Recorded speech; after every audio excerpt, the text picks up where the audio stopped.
கை நல்லாது கையில பார்க்கறது, பிளிசிங் பார்ப்பாங்க, கை பார்க்கறது, மை தடவி பார்க்கறது, அப்புறம் என்ன செய்யுது கிளிசி வச்சு பார்க்கறது, கை ரேகை பார்க்கறது, இதெல்லாம் கத்துக்கிட்டு பிள்ளைங்க என்ன செய்யக்கூடாது, ஓடக்கூடாது.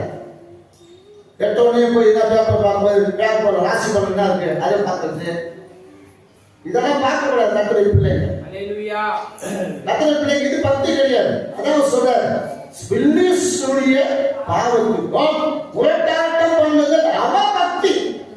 அவபக்தி நம்ம என்ன சொல்றாரு, அடையக்கூடாது. இதெல்லாம் என்ன வாழ்க்கை, விக்கிரக ஆராதனை சரியாது. அவபக்தி, உரட்டாட்டம் பண்ணுதல், ரண்டகம் பண்ணுதல், பில்லிசுடைய பாவம், இப்படி எல்லாம் அவபக்தி உண்டாக்கு. அப்ப அவபக்தி உள்ளவரை நாம் வரும்போது இது என்ன வாழ்க்கை, அதுதான் விக்கிரகமாக இருக்குது.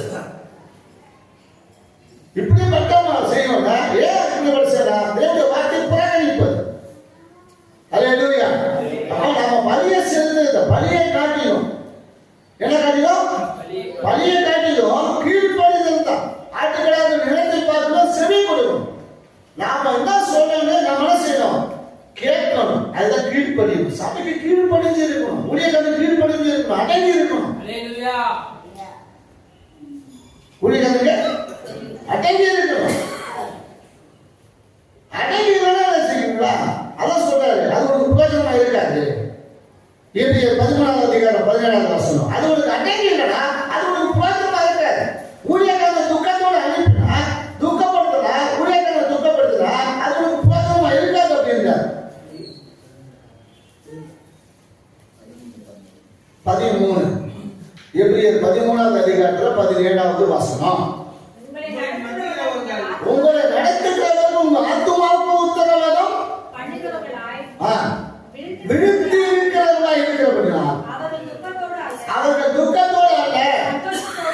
அப்ப ஊழியக்காரனை துக்கத்தோட நடத்தக்கூடாது, சந்தோஷத்தோட என்ன செய்யணும், நடத்தணும். சந்தோஷத்தோடு அதை செய்யும்படி அவர்களுக்கு கீழ்ப்படிந்து அடங்குங்கள்.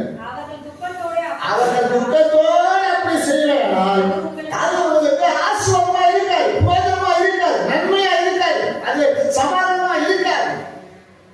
என்னதான் நீங்க உங்களுக்கு நான் ஜெபம் பண்ணாலும் உங்ககிட்ட அந்த சமாதானம் இல்லைன்னு சொன்னா அந்த சமாதானத்தை நான் போறாது.